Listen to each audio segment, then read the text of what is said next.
Ya son las 3:11 de la tarde. Vamos a comenzar con nuestra entrevista central. Miguel Reyes, presidente de la Academia Dominicana de la Historia, está con nosotros hoy viernes porque mañana se celebra y se conmemora las dos cosas, ¿verdad? Sí, sí. El 162 aniversario de la Guerra de la Restauración, la guerra que dio inicio a la Segunda República y que permitió la consolidación de la República Dominicana después de la anexión a España.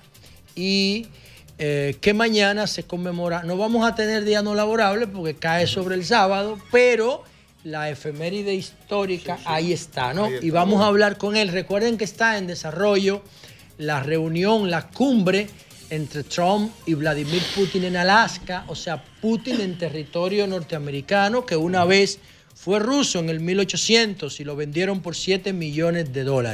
Vamos, ojalá para el mundo, para la humanidad, salga algo positivo de esa reunión de Putin y Trump en Alaska sobre la guerra de Ucrania. Buenas tardes, ¿cómo está todo? Muy buenas tardes, muy bien todo, es un placer estar aquí. Quiero hacer una aclaración previa. Yo soy presidente de la Academia Dominicana de la Historia a partir de las 12:01 de la mañana de mañana. Es una super primicia. O sea, que lo estamos estrenando. Sí, estrenando. Super primicia.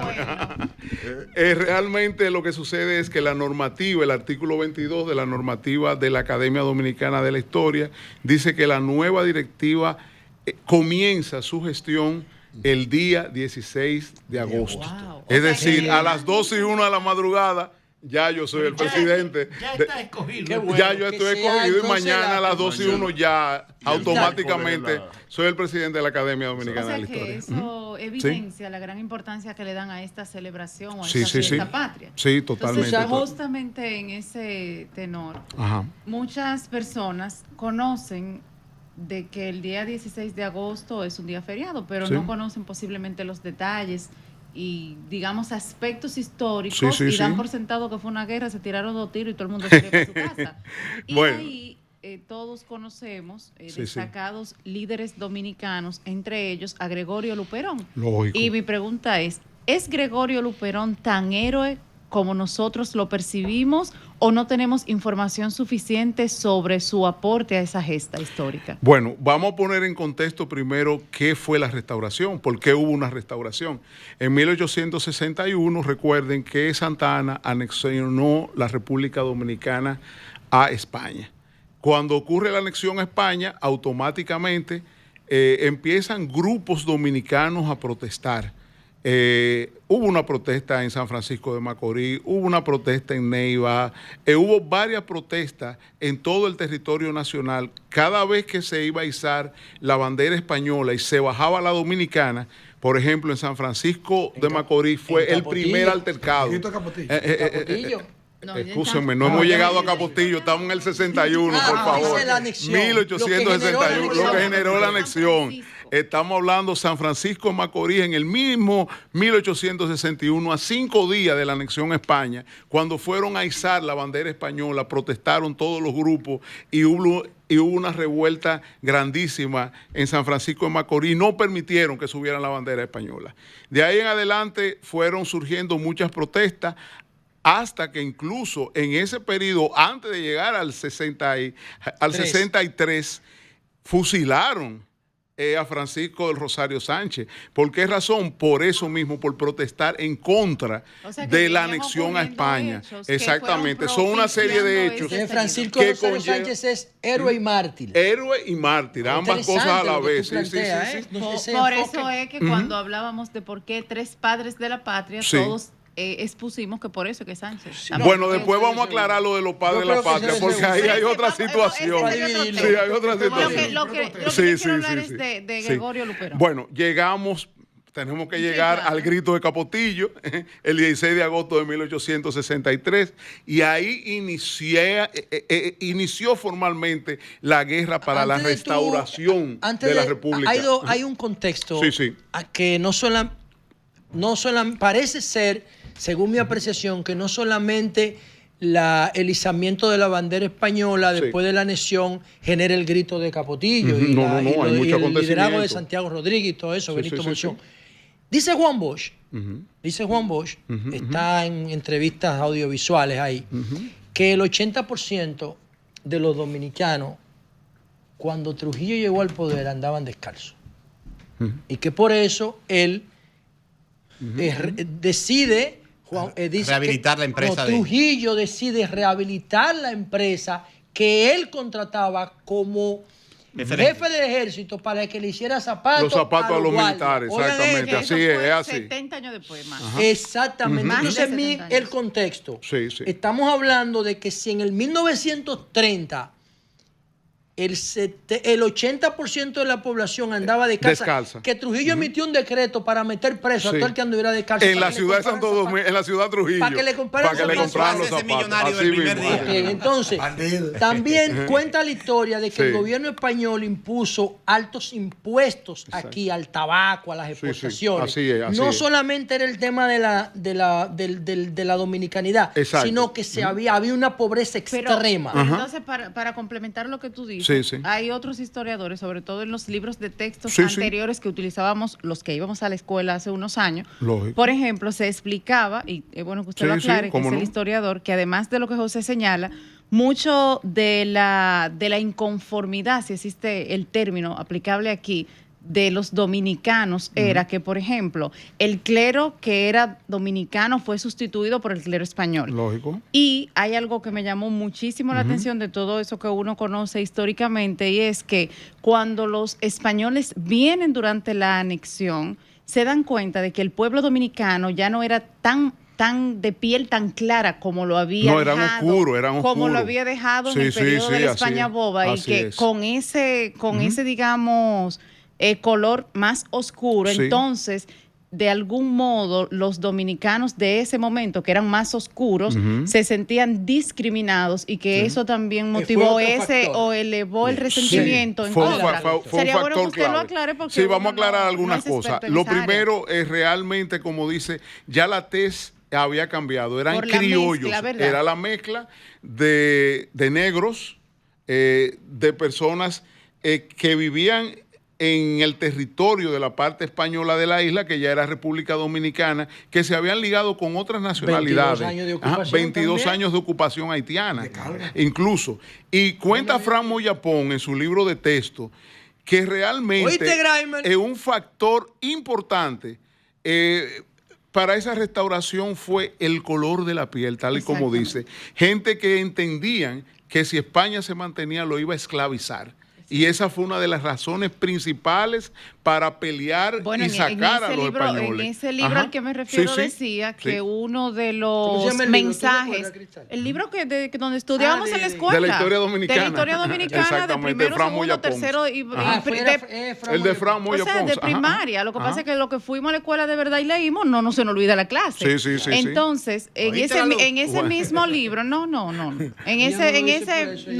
es para que él sepa que se trata de un libro de texto y no de autor. No, totalmente. Entonces, en esos mismos textos donde estudiábamos, decía que los españoles al llegar le decían a los dominicanos que porque ya eran más oscuros nos íbamos a convertir en esclavos de Puerto Rico. Por eso fue una reacción a la amenaza de la esclavitud, realmente. Fue una rebelión contra que lo esclavizaran. Y eso permitió que realmente... O sea, que iba más allá de reclamar la independencia. Sí, no era solamente la independencia. Entonces, no era solamente... puesto el contexto, vamos entonces al grito de Capotillo. Él no habló el grito de Capotillo. Luperón. El grito de Capotillo estuvo Gregorio Luperón, estuvo Pedro Francisco Bonó, Gaspar Polanco, y un grupo de patriotas que, viendo la situación que se vivía en República Dominicana con otra colonización de España, buscaron los aires de libertad. Y a partir de ese grito empezaron las guerras intestinas. Y oigan lo interesante, señores. La guerra que desplegaron esos hombres descalzos en su mayoría, como decía La Luz, esos hombres descalzos eran guerra de guerrilla.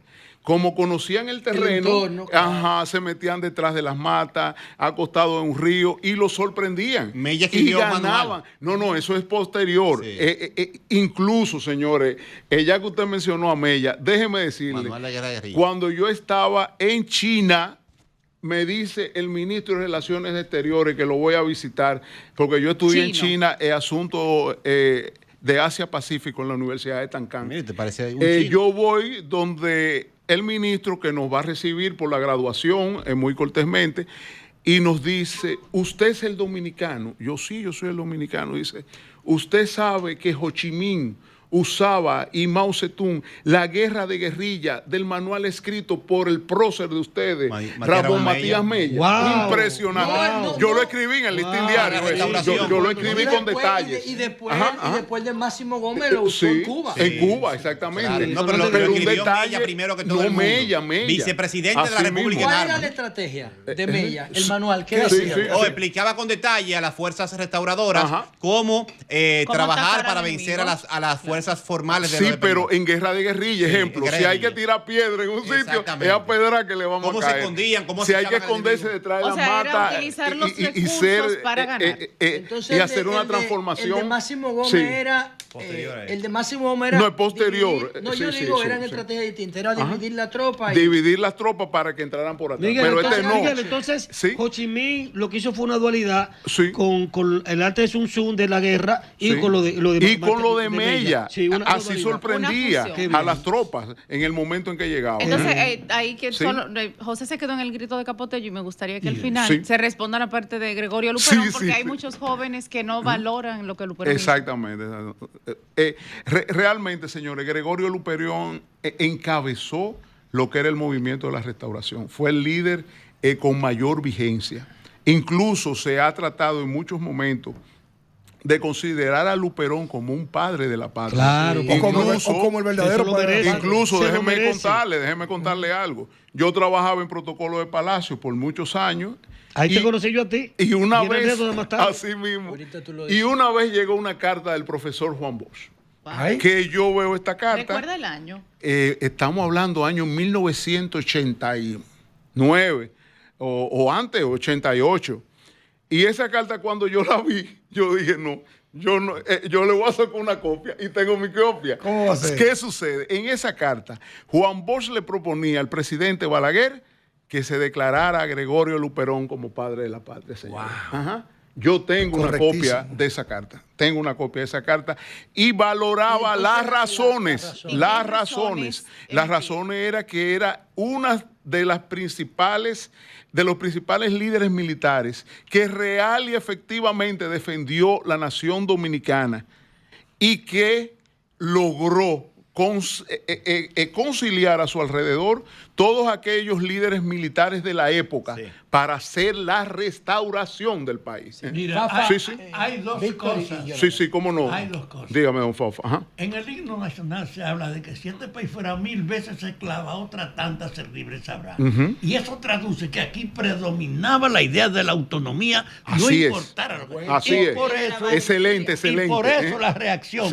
En ese marco, objetivamente, Luperón debe ser un padre de la patria, porque él recuperó precisamente la autonomía que nos arrebató un funesto oficial que todavía sigue teniendo mérito. Pero Santana debía estar, en el zafacón de la historia. De la Santana debe estar fuera. Yo dudo que tú pienses así. Señores, del panteón, porque yo le voy a decir una cosa. Mire, ese debate es un debate de por muchos años. Pero la misma persona que lo llevó al Panteón dio las razones por las que no debía estar. Exacto. Oigan ese discurso de Balaguer. Ese mismo día delante de todo el mundo. El mismo día. Señores, Rafael Herrera, que era el director del Listín Diario, el maestro Rafael Herrera, inmediatamente dijo, pero venga acá, el discurso derogó el decreto. Una cosa insólita. Pero era una simbología, porque un discurso no puede derogar un decreto. No, imposible, pero dio la razón. Tú como experto en historia. Sí. Yo le pregunté al presidente Abinader en Nueva York sobre el tema de Santana y dijo que él estaría de acuerdo con sacarlo. Sacarlo, claro. Que él veía se casaría con la gloria. Pero él tiene 5 años ahora, y no lo ha sacado. Bueno, pero ya eso es otra cosa. Tú como experto en historia, ¿tú consideras que Santana, que independientemente tiene sus méritos, pero para estar en el Panteón o no? Habría que ver porque él está con los que mató. Eso es lo malo. Frente a frente. A María Trinidad Sánchez. Frente a María Trinidad A María Sánchez. Trinidad Sánchez, el día del primer aniversario de la independencia, la llevó al parque ahí del lado de la catedral y la fusiló. Sí. Y Antonio Duvalgé. Tú como experto. Bueno, ya que está dentro del panteón, habría que justificar historiográficamente por qué sacarlo, ¿entiendes? El discurso de Balaguer. No, el discurso de Balaguer está, pero él lo entró. Pero Balaguer lo explica en el Centinela. ¿Por qué no debe estar también? No, él lo explica. Él lo explica en el Centinela de la Frontera. Ejemplo, cuando sube Antonio Duvalgé, lo ponen en una cúspide, que lo ponen como héroe de 4 o 5 batallas, y dice que el propio Santana, su rol fue, por ser el jefe de todo el ejército, estaba sentado bebiendo romo prácticamente. En Comal Ocoa, en lo que ocurría la guerra en Asua.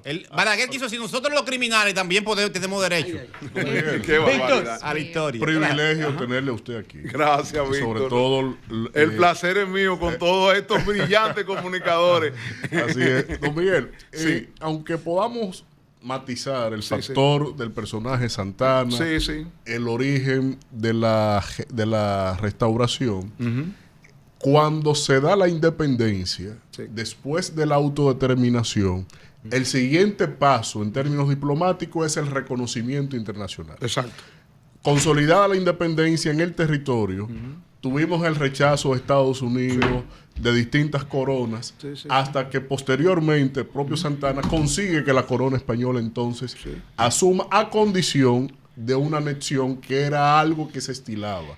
O pagábamos deuda, como tuvieron que hacer los haitianos con los franceses, o una anexión. Víctor, pero yo siento ahí que está como justificando a Santana. Estoy hablando, una sociedad conservadora, esta sociedad mantiene a Santana. En el momento, eso era lo que primaba. Y Santana tenía el temor de que los haitianos volvieran. Entonces, ahí va la había cosa. Un temor. Entonces, ¿qué tan lesivo, qué tan lesivo podría ser la actitud de Santana cuando lo que podía entonces sí confrontar era la llegada, el retorno de los haitianos, y que la autodeterminación expresada en nuestra independencia sucumbiera más rápida que la independencia de Núñez de Cáceres? Mira, no hay excusa para ese vagabundo. Ya te respondieron, Víctor. Ahí hay un hecho. Ya te respondieron, Víctor. Ya te respondieron. Ahí hay un hecho. Deja que él responda. De acuerdo. Mire, pero hay una situación. Es cierto que en ese momento había mucha presión de parte de los haitianos, que tuvieron varias guerras después de 1844 intentando volver a invadir la República Dominicana. Pero como dice don Fafa Tavera, no hay justificación alguna para hacer la anexión. Una pregunta, para que la gente tenga el contexto. Para que la gente tenga el contexto. Sí. Teníamos al bloque restaurador que se activó con la llama de Capotillo. Exacto. Y comenzó por la región noroeste y el centro del Cibao. Así es. Bien, desplazando a los españoles. Sí. Pero en el país solamente era Pedro Santana el que estaba promoviendo y dándole sostén local a la anexión, o habían otros actores. ¿Quiénes eran esos actores? Lógico, habían otros actores. Ustedes se van a sorprender. A quien manda a Santana a negociar la anexión, ¿a quién es, señores? A Ramón Matías Mella. Sí, pero él no lo... ministro plenipotenciario, pero no la ejecutó. Eso está en la historia. Tuvo que hacer otro envío. Entonces, y Ramón Matías Mella fue el que del trabucazo. Ok, pero a propósito de eso de Mella y Santana, en ese despropósito, ¿había razones en sectores de la población para sentirse lo suficientemente vulnerables o temerosos para ir a buscar un protector como España o como Francia? Como dice don Fafa, eso no se justifica bajo ningún concepto. O sea, había que morirse peleando, vamos a morirnos peleando.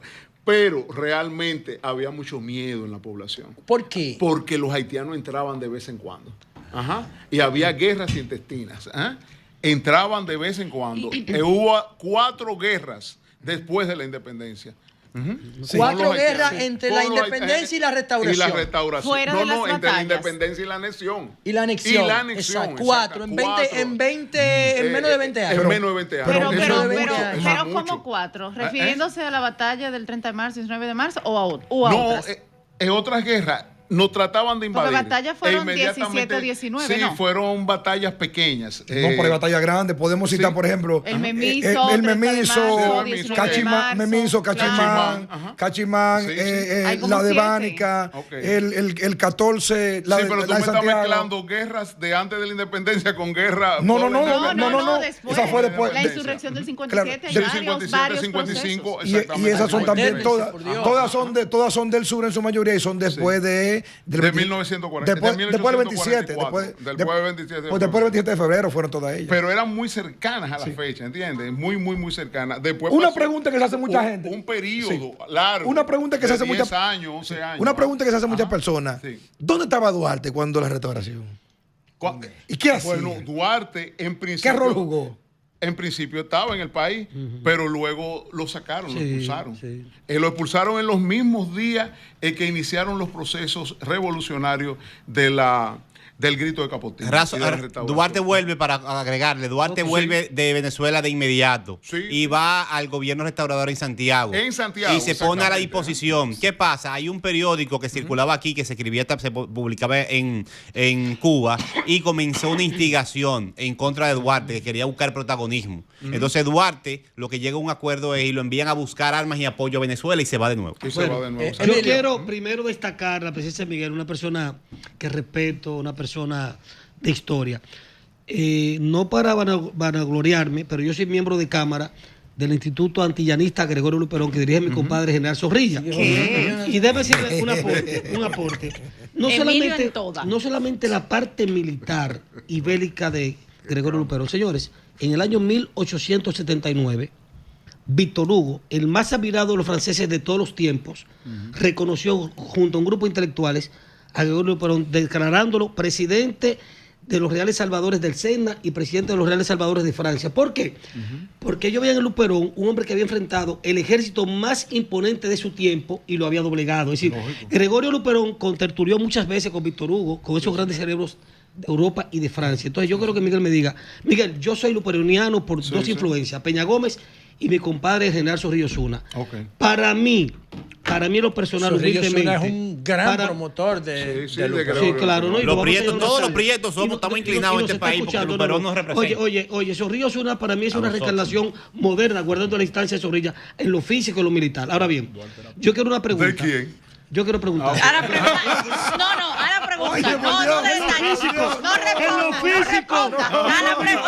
Guardando la distancia. Guardando la distancia. Dice la aclaración, por Dios. Llévate de mí. No aclare nada. Y ahora pregunta. Pero amigo de Zorrilla. Te habla tu hermana. Pero amigo de Zorrilla.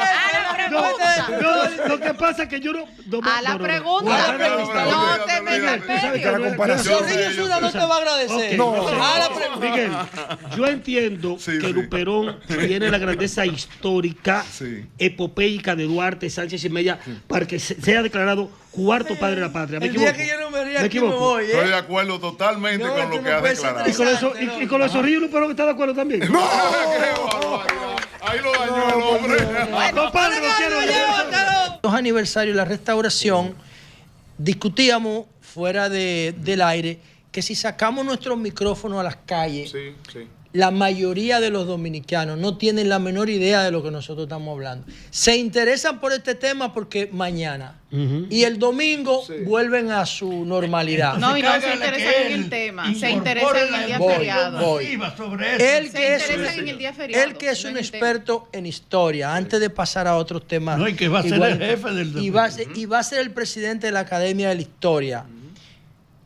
¿Qué tú vas a hacer desde la presidencia de la Academia de la Historia para que las nuevas generaciones y la nota nueva se interesen por estos temas que definen nuestra identidad? Qué buena pregunta. Vamos a ver. Una pregunta magnífica. Mira, dentro del programa de gestión que tengo por los próximos 3 años, porque es el periodo que va a durar la directiva 2025-2028, se tienen una serie de elementos novedosos, como hacer podcasts sobre la historia. Convertir la página web de la academia y la plataforma de la academia en una forma de instrucción como existe en la Real Academia de la Historia de España, que pueden ir a buscar un tema, restauración, te pone todos los libros y te pone un pequeño episodio para que veas.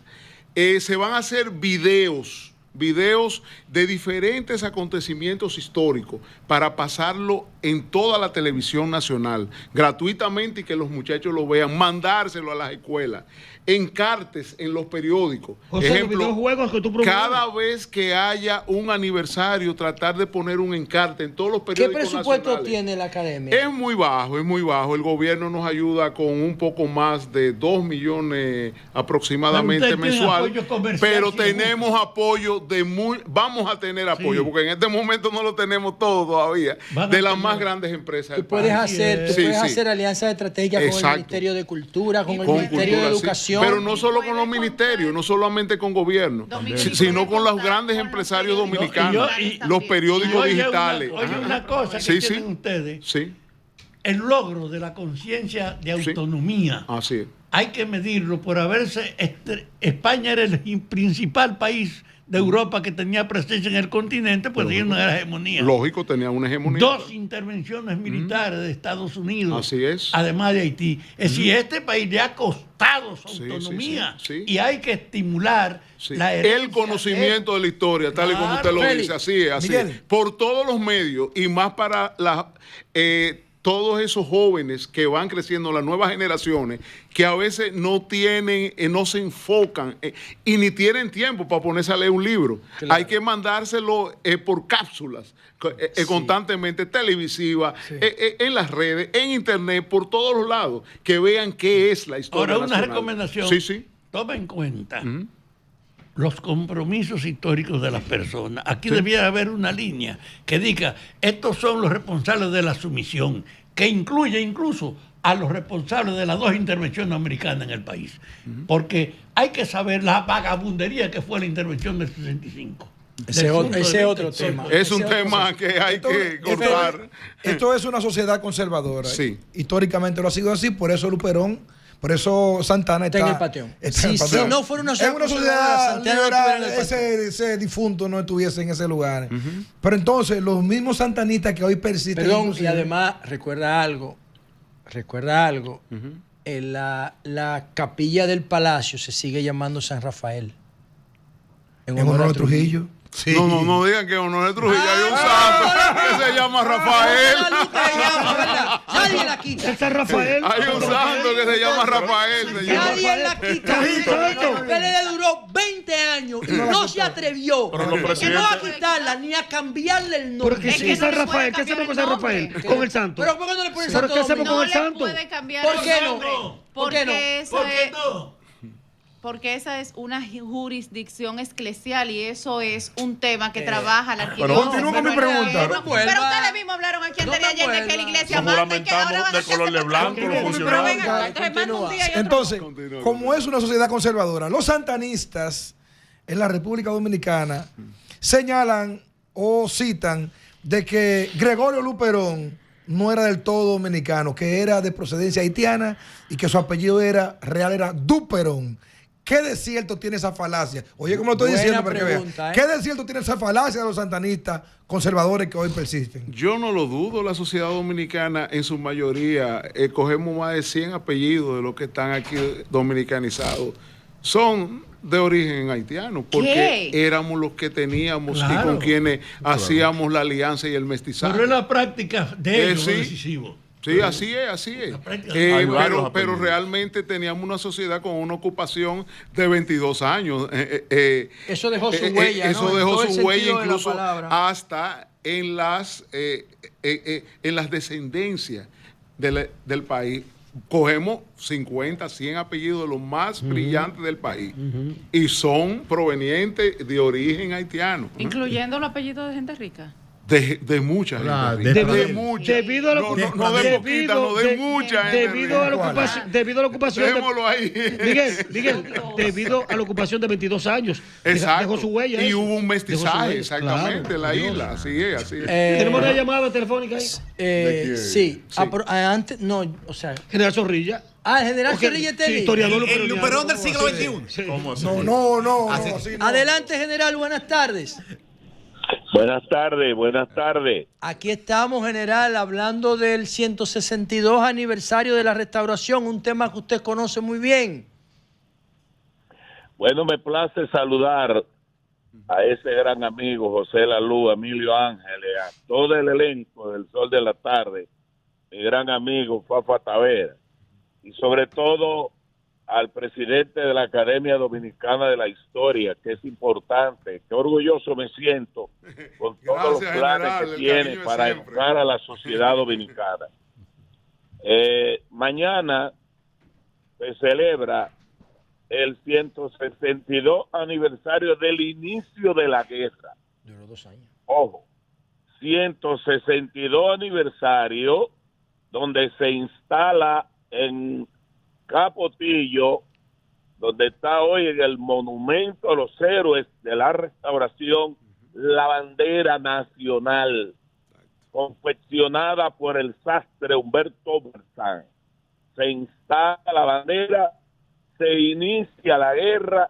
Esa guerra tuvo memorables batallas, la batalla de Guayubín, el 18 de la primera batalla de la guerra de la restauración, la batalla de Guayubín, 18 de agosto, la batalla del 6 de septiembre, memorable batalla del 6 de septiembre del año 1863 en Santiago, donde los españoles que ya estaban aquí desde que Santana anexa y convierte lo que fue la República Dominicana, el sueño de Duarte y los trinitarios, comenzaron a llegar los refuerzos de Puerto Rico y de Cuba, y en menos de 5 meses había más de 4.000, 5.000 españoles diseminados en todo el territorio nacional.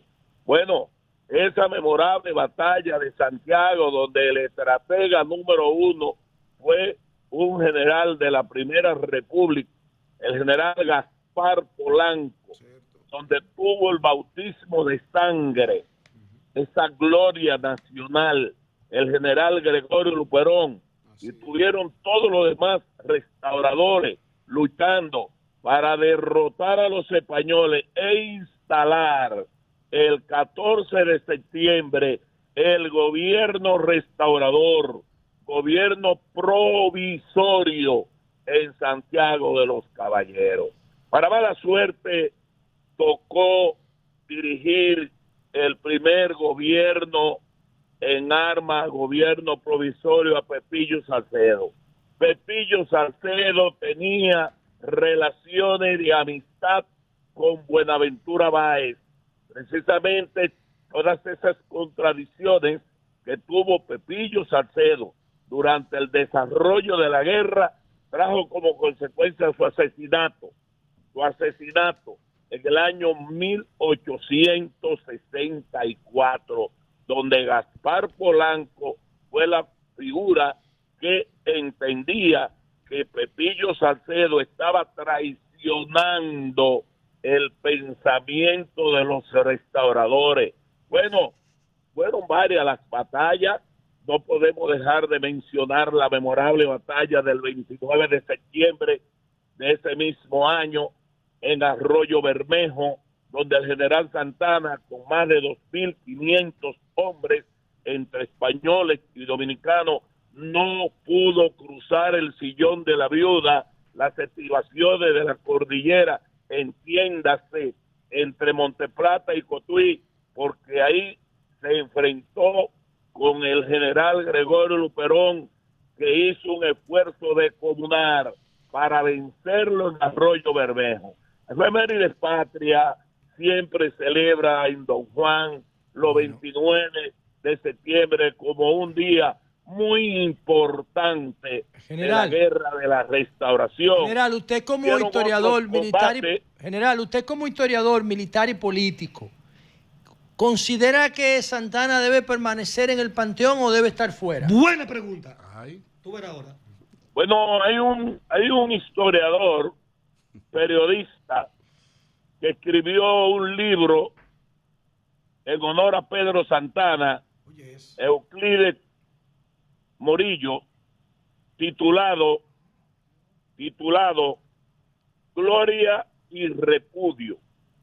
Gloria y Repudio, donde él hablaba de todo lo que sucedió durante la Primera República y todos los combates que dirigió el general Santana, combates memorables como la batalla del 21 de abril, la batalla de las Carreras, donde el emperador Zulú ya prácticamente estaba en la capital.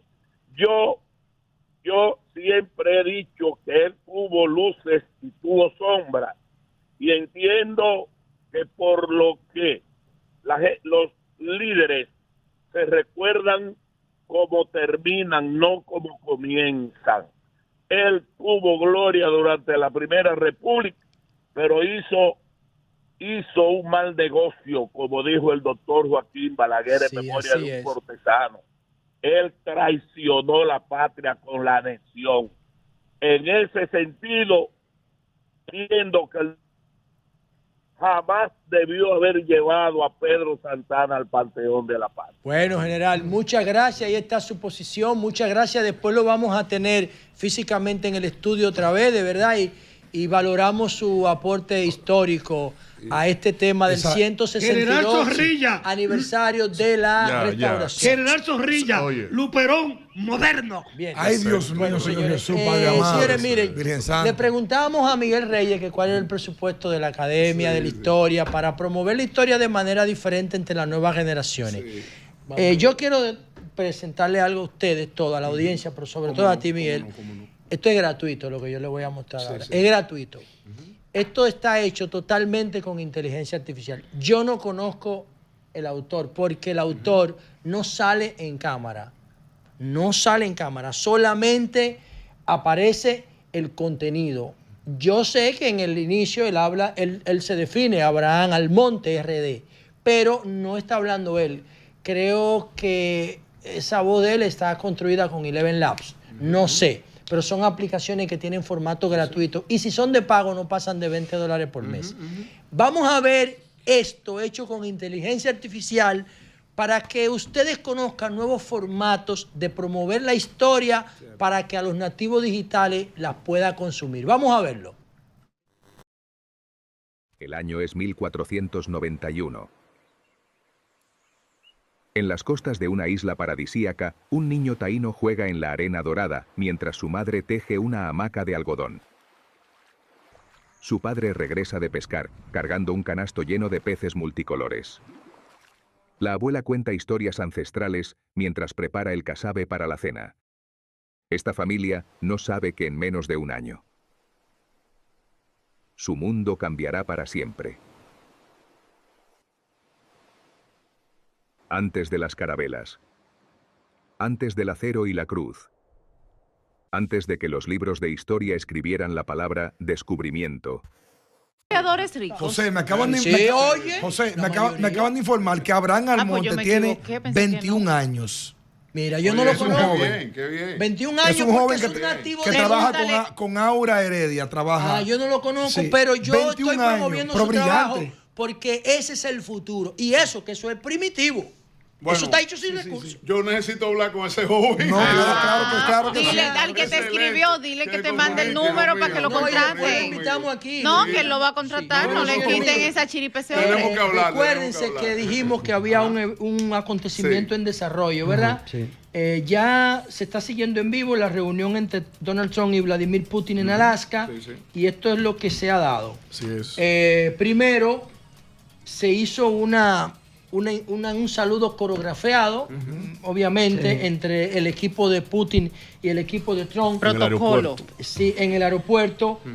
Ya no, como yo dije ahorita cuando empezó el programa, el encuentro no será en privado, sino que Trump está acompañado de un equipo liderado por Marco Rubio y Putin está acompañado de una comisión liderada por Steve Witkoff. Yo mandé las imágenes de ese momento. Trump declaró que cuando abordó el avión, el Air Force One, que no va a hablar con Putin a nombre de Ucrania, sino que su objetivo era lograr que Putin se sentara en la mesa de negociaciones. O sea, él no va a hablar de Ucrania, él no va a representar a Ucrania, pero se va a sentar a hablar de Ucrania, no entendí. A la Unión Europea. Bueno, entonces otro elemento importante, Ucrania no está formando parte ni directa ni indirectamente. Pero van a hablar de ella. Claro, porque el único punto en la reunión es Ucrania, no hay más otro punto. Pero Trump está diciendo que no está hablando a nombre de Ucrania, sino tratando de convencer a Putin de buscar un punto intermedio. Eso es lo más... Muy inteligente decisión. Eso es lo más reciente que hay ahora mismo. Trump invitó a Putin a acompañarlo dentro de su vehículo antes de empezar formalmente con la reunión. Sí. Don Miguel, ya José dio los detalles de ese encuentro y se supone que en las negociaciones bilaterales, si yo soy mediador como país, los dos actores deben estar en esa reunión. No necesariamente. Por eso le quiero hacer la pregunta. Al final, ¿no sería contraproducente que Trump se reúna con Putin para hablar de Ucrania en ausencia de Ucrania? No es contraproducente, es incluso hasta saludable. Es saludable, ¿por qué razón? Porque la fuerza de los rusos, que son los que están tratando de invadir a Ucrania, es superior a la de Ucrania por mucho.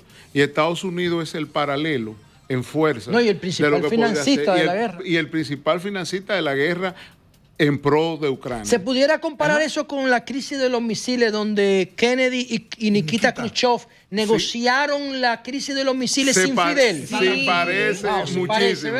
Parece muchísimo el escenario internacional. Putin, después de llegar y saludar, fue al avión de él. No, entró en el vehículo y todo. Es muy parecida la situación, más o menos. Son dos casos muy similares. No obstante el tiempo que ha pasado entre uno y otro. Y yo entiendo que de ahí va a salir una solución de Ucrania. Puede tener éxito el hecho. Sí, lo va a tener el éxito. Putin no puede negarse a tener un encuentro directo con Ucrania. Exacto. Y para Trump sería un éxito decir que él la propicia. Perdón, Miguel, ahí falta otro actor. ¿Cuál? La OTAN. ¿Y usted? Si la OTAN no entra en la ecuación, olvídense de la OTAN. El secretario general de la OTAN le dice papi a papi. Pero ya eso es una apreciación nuestra. Pero en términos institucionales, la OTAN, la mayoría de la OTAN es europea. Y ahí lo que está Estados Unidos. Don Miguel, ¿usted cree que estando Ucrania ausente, lo que se decida, no, yo estoy claro. Lo que se decida entre Donald Trump y Putin, ¿Ucrania lo aceptaría? Sí, lo va a aceptar. ¿Por qué? Porque su gente está sufriendo y le debe todo el dinero del mundo a Estados Unidos. Entonces, realmente no tiene opción. Una pregunta. Como nación no tiene opción. Lo que quieren entre los dos es buscar supuestamente, entre comillas, la paz en la zona. La mejor solución entre tu apreciación personal, ¿tú crees que Zelensky, en su almohada, descansando, durmiendo, se ha arrepentido millones de veces de haber provocado esa guerra? Porque él fue que la provocó. Buscando la manera de incursionar a Ucrania en la OTAN. Él la provocó. Señores, que son objetivos. Señores, pero es como que te pongan a ti. Él la provocó porque él amagó muchas veces buscando que la OTAN, que Ucrania fuera miembro de la OTAN. Pero ese es su derecho como país. Pero ese es su derecho como país. Entonces, perdona. Hablaron de Khrushchev y de Kennedy. Recuerda que Estados Unidos tenía los misiles en Turquía. Entonces, Khrushchev le llevó los misiles a Cuba, a media hora de la Florida. Entonces, ¿qué pasó ahí? No, que hubo que hacer la negociación. Es lo mismo. Anécdota para cerrar. Buena anécdota. Sí, no, hay que oírla. La digo. 1987, a principios, enero, febrero. Yo era gerente de ventas de Síntesis y Revista 110 de Julito Jacín con 18 años. Picando chiquito. Pero yo tenía un programita que era como el Ventorrillo. Yo hacía reportajito con una cámara VHS, 398 pesos con 75 centavos. Llamo al doctor López Rodríguez, que a la sazón era hermano del cardenal. A don Agustín. Eminencia reverendísima Nicolás de Jesús Cardenal López Rodríguez. Así mismo. Voy allá con mi camarita, papá. Cuando estoy ahí grabando, viene un tigre y se le acerca. Y yo le digo, mira. Pero antes de eso, yo he ido a Palacio a entrevistar al entonces embajador ante el Reino de España. Sí, no es breve, pero que breve. Ella viene a apagarte el micrófono.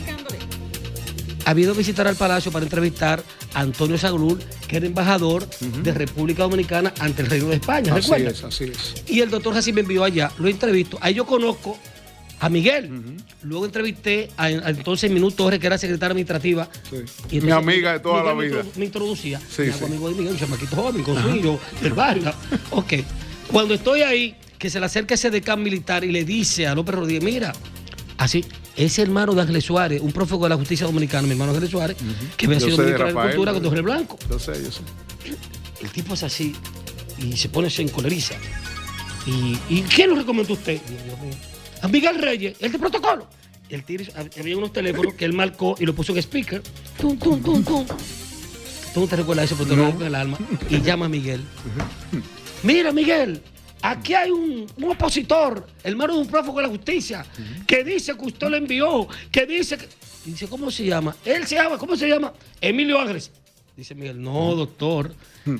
Él no es simplemente un comunicador y él no es amigo mío, él es amigo del presidente de la República, Arturo Balaguer. Pero, ¿qué dice?